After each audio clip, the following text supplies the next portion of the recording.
शीर्षक, एक माँ की खामोश दुआएं। एक छोटे से गांव में जुबैर नाम का एक नौजवान लड़का रहता था।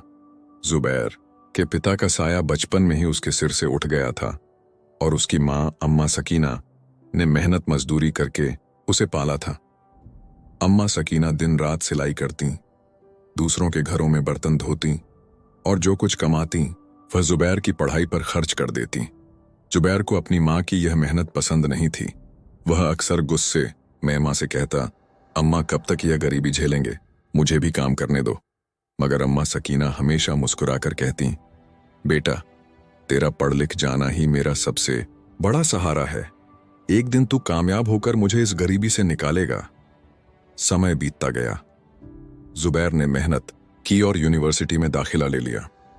माँ ने और ज्यादा काम करना शुरू कर दिया ताकि बेटे की फीस भर सके।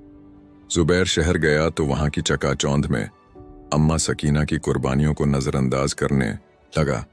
वह दोस्तों के साथ समय बिताता, नए कपड़े खरीदता, मगर माँ को फोन करना भी भूल जाता। एक दिन अचानक जुबैर को फोन आया। अम्मा सकीना बीमार थीं। जुबैर ने तुरंत गांव का रुख किया। जब वह घर पहुंचा तो अम्मा सकीना बिस्तर पर थीं, कमजोर, लाचार, मगर आंखों में वही चमक थी। वह जुबैर को देखते ही बोली, बेटा तू आ गया, देख मैंने तेरा पसंदीदा खाना बनाया है। जुबैर की आंखें भर आईं।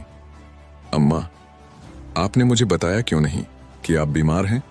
अम्मा सकीना ने मुस्कुराकर कहा, बेटा माँ दुख बांटती नहीं, दुआएं देती हैं। मेरी हर दुआ में तेरी खुशी थी।